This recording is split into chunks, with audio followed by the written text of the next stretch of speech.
Well, we are tracking rain moving across Connecticut right now. Our first alert weather day continues for an intensifying wind. Where the gusts could eventually peak and how long it will take for them to relax a bit. That's ahead in the first alert forecast.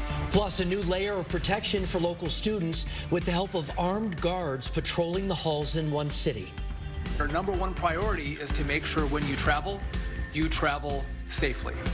Plus, drastic changes in the sky amid the government shutdown, the plan to cancel thousands of flights. Now, Channel 3 Eyewitness News starts with a First Alert Weather Day.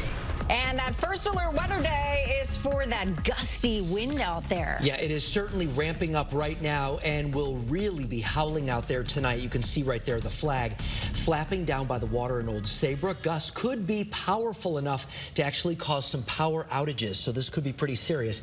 Good evening and thanks for joining us. I'm Mark Zinni. Hi, everyone. I'm Erin Connolly. Chief Meteorologist Mark Dixon has been giving us the first alert about all of this. And Mark, really blustery out there right now. Yeah, and the wind right now out of the southwest actually bringing in some of the highest temperatures so far of the day. We're in the 60s in many communities, but that's going to change as well over the next 24 hours. So our first alert weather day, now just relative to those winds that are still ramping up, we'll see gusts 50, perhaps a little bit higher than that, 50 miles an hour or greater. So with regard to our power outages, it's an isolated concern. And certainly if you're traveling tonight, a high profile vehicle, that would be perhaps a bit challenging at times given these wind gusts. But one thing that we've dropped from our first alert weather day is the threat for a strong to severe storm.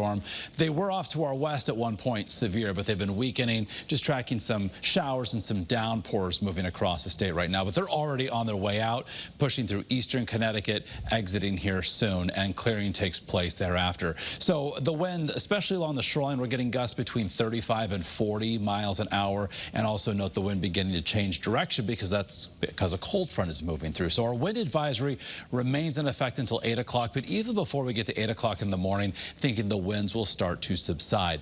So the worst of the wind coming, say, between now and 2 or 3 o'clock in the morning. So for the ride to school tomorrow, it's going to be dry for the morning commute. By the afternoon, forecasting temperatures to only peak in the upper 40s and low 50s, so a little bit cooler than the past couple of days. But it will be dry and still a little bit breezy, but the worst of the wind will certainly be behind us. We'll have much more on this active weather pattern with more rain chances that will impact the upcoming weekend and the First Alert 7-day. All right, we'll see you in a few minutes. Mark, thank you.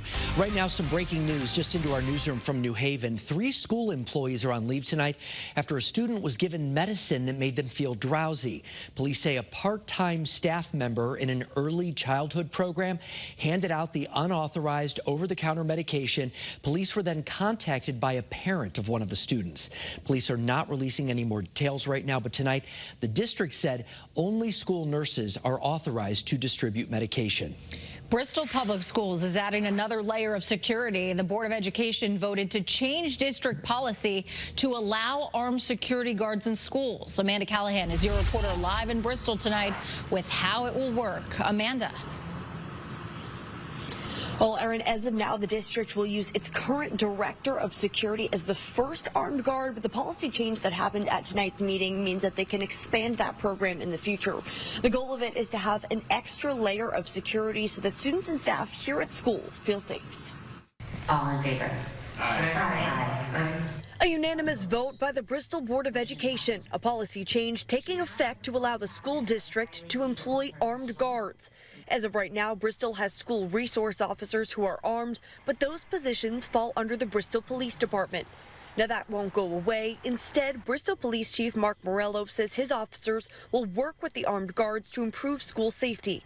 And this will be the first time elementary schools will have armed security. The Bristol Police Department will continue to collaborate and extend any and all support that the board deems necessary to make this a successful program. The district's existing director of school safety and security will be allowed to carry. He's a former state trooper, meeting the state requirements that these armed guards must be former law enforcement.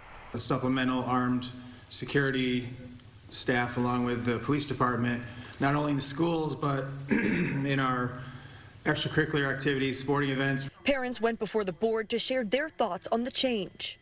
There's this weird standard where we don't value our kids the same way, and I want to afford them the same protections as politicians and money in the bank.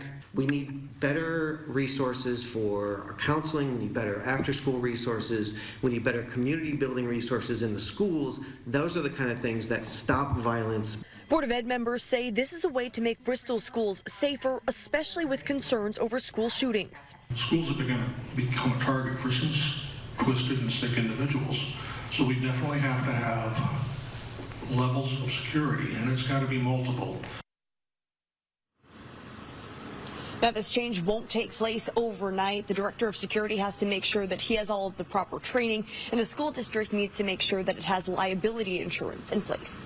Your reporter live in Bristol, Amanda Callahan, Channel 3 Eyewitness News. Amanda, thank you. Also new for you right now, Gallup Hill School in Ledyard will be closed tomorrow after a fire today, and we learned it was a student who actually set the blaze in a bathroom. No one was hurt, and the fire was quickly put out. Crews did spend the night throughout the night tonight cleaning and sanitizing that building. The superintendent said a juvenile summons was issued for the student accused of starting the fire.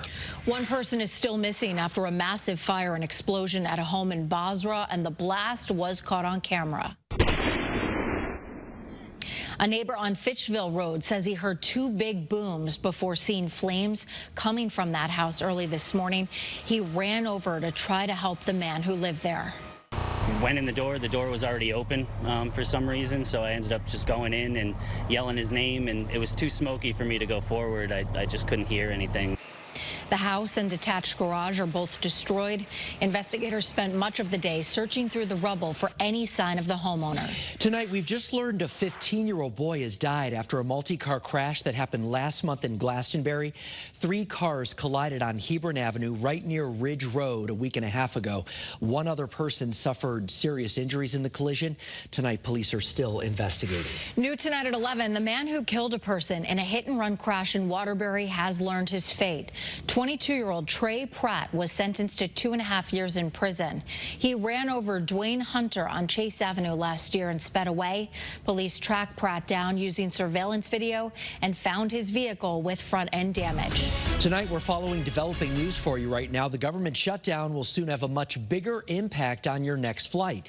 The FAA is making a major announcement to maintain safety. The FAA announced it's ordering a 10% reduction in flights at 40 U.S. airports starting Friday. It's all a result of the ongoing government shutdown. We have decided that a 10% reduction in scheduled capacity would be appropriate to, again, continue to take the pressure off of our controllers.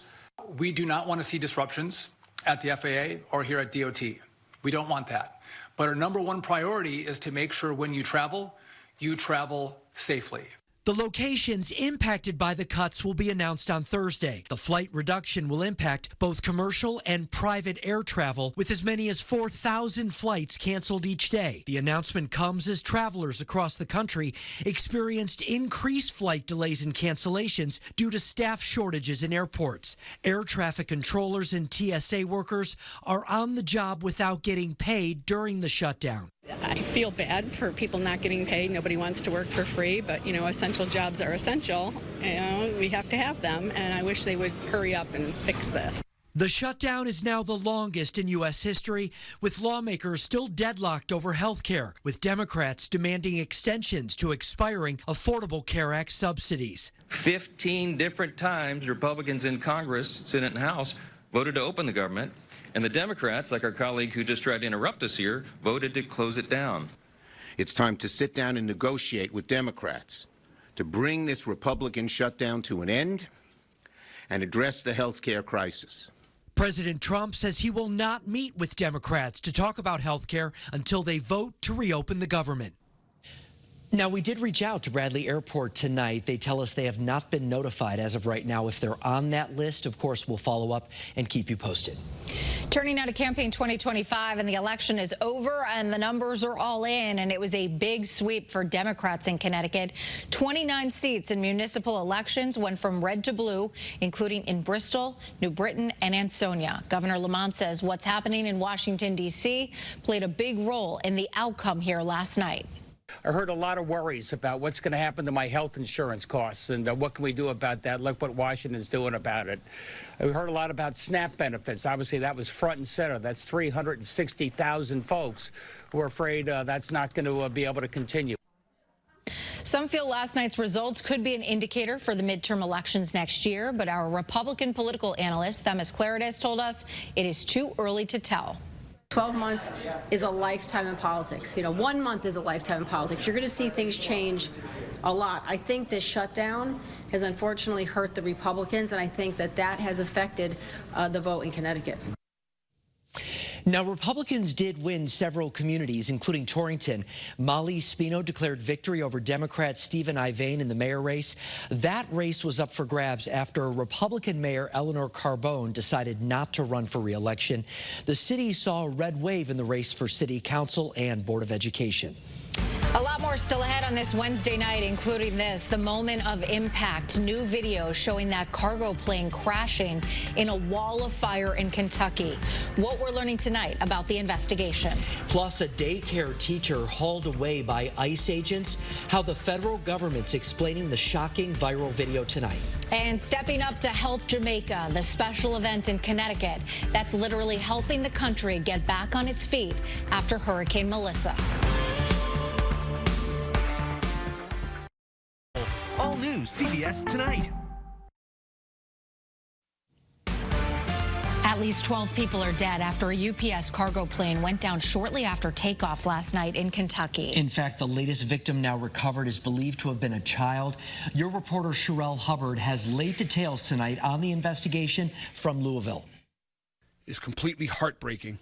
Officials don't expect to recover live victims, but they have recovered the plane's black boxes. We have identified the cockpit voice recorder and the flight data recorder. This is what is commonly referred to as a black box. But we feel comfortable once we get these to our lab in D.C. that we will be able to get a good readout of the applicable data. Graphic video shows the moment the MD-11 transport aircraft operated by UPS erupted into flames shortly after takeoff around the Louisville Muhammad Ali International Airport, leaving multiple people dead, likely including the 3 crew members who were on the flight, according to the mayor. Videos from the scene show flames in an auto recycling yard and semi-truck lot in an industrial area nearby. Right when she was FaceTiming me, a massive explosion occurred, and she said to me, the scrap office blew up. One local businessman says the unthinkable happened. I would have to imagine it is what a war zone looks like. All of our buildings in the path of the airplane are destroyed. The crash taking place in the midst of the continuing government shutdown, where staffing issues are affecting hundreds of air traffic control facilities. Although the cause of the crash has not been determined, the transportation secretary said it is not related to the shortage. This was not an air traffic control issue. It appears that it was a mechanical issue. Everyone's been clear on that. That is not speculation. I'm Sherelle Hubbard reporting. There is outrage in Chicago following a federal immigration arrest at a daycare center. Video shows ICE agents dragging a pre-K teacher right out of the building as students watched on in horror. Until recently, sensitive areas like schools and hospitals were generally off limits to immigration enforcement. Homeland Security denies it targeted the daycare and claims the woman ran inside after running from a traffic stop. Today, the U.S. Supreme Court heard arguments about President Donald Trump's emergency tariffs. Small and medium-sized businesses are challenging the president's tariff actions, claiming it's an overreach of executive power. But the Trump administration argued the president has the legal authority to impose sweeping tariffs on foreign countries without approval from Congress. Now, the court is expected to hand down a decision by the end of June or possibly sooner. Back here at home, a double whammy for tenants in Hartford tonight. Days after fire forced them from their apartment building, they learned thieves ransacked the place. Residents say their belongings were stolen from the boarded-up building on Wethersfield Avenue, and they are pointing the finger at their landlord for failing to secure the property. When I walked into my building, my TVs are yanked off the walls. My son's toys were peed on. His pictures were ripped up. We did reach out to Mint Management Group, who say they cannot comment on the situation. Hartford police are investigating the thefts. All new for you tonight, a special night in West Hartford where the community came together to help in the relief effort in the aftermath of Hurricane Melissa. The store Fleet Feet has created a relief program that's now collected hundreds of pairs of shoes and socks to donate to the people of Jamaica. The disaster hits close to home for an employee. Her brother actually died during the storm. I feel really a great pleasure in knowing that something like this is taking place for my country, Jamaica, at large, and in honor of my brother, Dean, who passed away. Now, at least 65 people were killed during Hurricane Melissa. The damage from the storm in Jamaica could top $4 billion.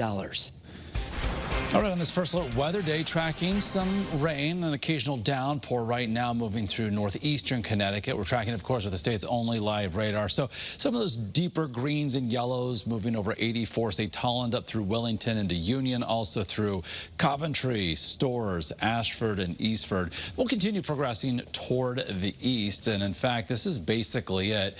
Showers have now moved east of 91. We'll soon move over 395 and then exit into Rhode Island. So on this first alert weather day, we're tracking those showers, occasional downpours, and the wind is intensifying. We'll just call it breezy for now, but overnight tonight it gets downright windy. We're talking about gusts up to around 50 miles an hour. So where those are realized, given we still have some leaves on our trees, can't rule out some isolated power outages from some trees or limbs that may come down. Otherwise, by daybreak, our sky is clear, roads should be dry, and the wind will start to relax. As high pressure gets closer, that will lead that wind to weaken throughout the day tomorrow. So otherwise, right now, we've got temperatures in the low and mid 50s. Inland still holding close to 60 along the 95 corridor. Winds right now, these are sustained between 10 and 20 miles an hour, sustained, in fact, 22 at Groton. But also note the wind arrows have shifted to the west and northwest. The cold front has moved through, the showers again on their way out with that boundary as it clears Connecticut. So for the time being, we're still 15, 20, almost 25 degrees warmer compared to this time last night across Connecticut. Again, you can see those showers making their way through. Earlier, there were some storms that reached severe limits off to our west. No longer the case. This front continues to clear Connecticut tonight and in its wake. Again, bright skies for tomorrow. Winds get a little bit stronger. You can see 35, 45 mile an hour gusts tonight. Again, up to near 50. Can't be ruled out. That may be the exception, not the rule. And otherwise, out the door tomorrow morning, temperatures in the 40s with dry roads again and some sunshine as it rises. So first alert futurecast tomorrow morning, right on through the afternoon, outside of a couple of clouds, showing we are going to be clear with temperatures tomorrow afternoon cooler than today as we top out in the upper 40s near 50 across the hills of Litchfield County, low 50s elsewhere inland, low and mid 50s along the 95 corridor. So you'll need the sunglasses again tomorrow. You'll need them early Friday, then cloud cover increases. But note Friday, after a chillier start back in the 30s, especially inland, we're back in the mid and upper 50s during the afternoon. That's because another quick moving disturbance is going to be heading in our direction. First alert futurecast showing the increasing cloud cover. So as we get closer to Friday night football games, may have a couple of showers to deal with after sunset, and any showers Saturday morning should wrap up by midday. Our sky turns brighter during the afternoon, so that certainly bodes well for outdoor activities, including UConn's home game at Rentschler Field. Kickoff is at 3:30. With some lingering instability in the daytime heating, an isolated rogue shower cannot be ruled out, but most of the afternoon should be dry. So again, tracking the rain on its way out tonight, and that is it until Friday night into Saturday morning. So we're going to kind of book in this upcoming weekend with rain chances early Saturday and then by later Sunday afternoon into Sunday evening. And next week, high temperatures only in the 40s, feeling more like early December, Monday and Tuesday. So a bit breezy. That one will make it feel a bit chillier, back near 50 by next Wednesday. All right, Mark, thank you. Still ahead tonight, putting pet cloning under the microscope. It is a big celebrity trend these days, how it works and why some are raising concerns. This is why Channel 3 first alerts. Toyota and Subaru are recalling more than 1 million vehicles over a backup camera issue. Covers more than 100 models and model years of Toyota, Lexus, and Subaru vehicles, including popular vehicles like the Camry Hybrid, Highlander, RAV4, and Solterra. When in reverse, the backup cameras could show a blank or frozen image, posing a crash risk. The model years range from 2020 to 2023. A Toyota dealer will fix the issue with a free software update. Well, we were spending the commercial break talking about this right here. A lot of people are. How much would you pay to never say goodbye to a pet that you love? Well, if you have enough cash, you might be able to. Tom Brady recently announced that he cloned his late dog, joining a list of other celebrities. Paris Hilton cloned her missing Chihuahua in 2023, producing 2 new puppies. Vets can take tissue samples from your pet and send it to a lab. Embryos are then created from the cells and implanted into a surrogate dog. Now, the success rate's only about 20% right now, and experts say there are plenty of ethical concerns. What worries me about cloning is that I feel like it's an industry that steps in and kind of preys on people's grief.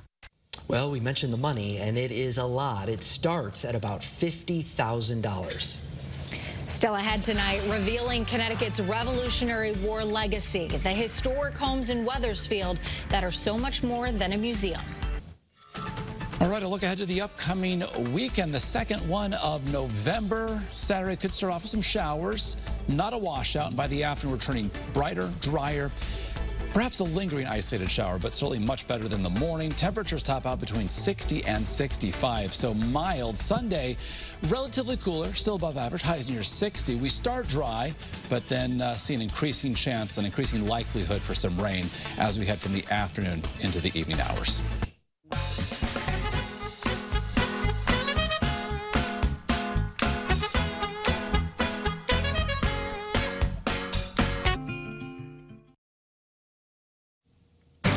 Welcome back, everybody. Coming up next July, our country celebrating its 250th birthday.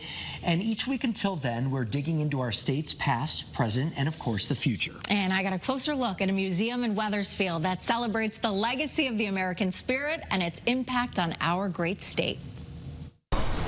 Nestled in the heart of Connecticut's largest historic district, the Webb Dean Stevens Museum consists of 3 historic houses that line Main Street in Old Wethersfield. It makes for a really special campus. They weren't moved onto this campus. This is where they've always been, and they're at the center of this town. From left to right, the 8-acre campus encompasses the Silas Dean House, the Joseph Webb House, and the Isaac Stevens House. The Webb House is the oldest of the 3, built in 1752. It served as George Washington's home base and command center in May of 1781. The Webb House is really the beginning of historic preservation in this town.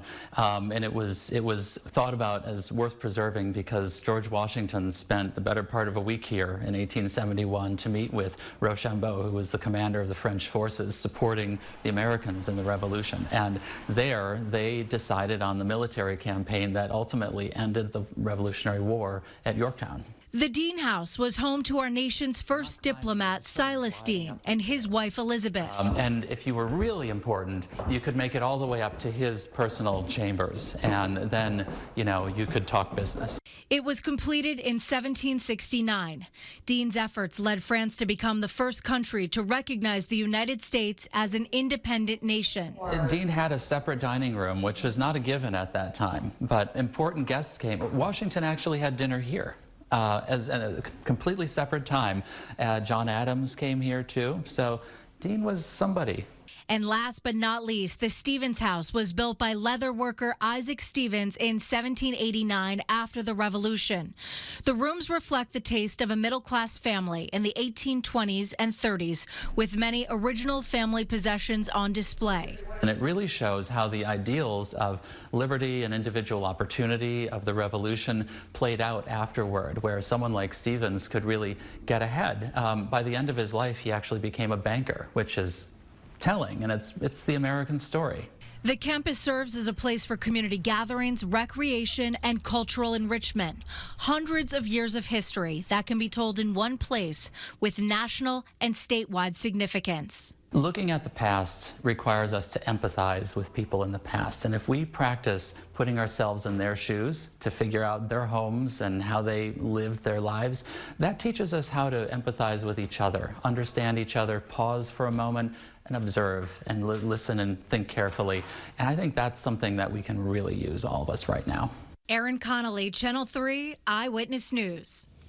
And if you'd like to visit the Webb Dean Stevens Museum, you can do so from May through October and December. So check it out. Yeah, for sure. Quick check of that forecast. We've got some wind and rain tonight, but let's talk Friday night football too. By the time we get to Friday, our game of the week, South Windsor at East Hartford, I should say.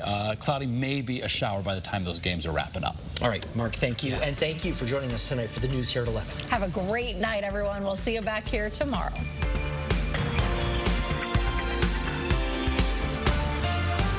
A month during the season of Audi.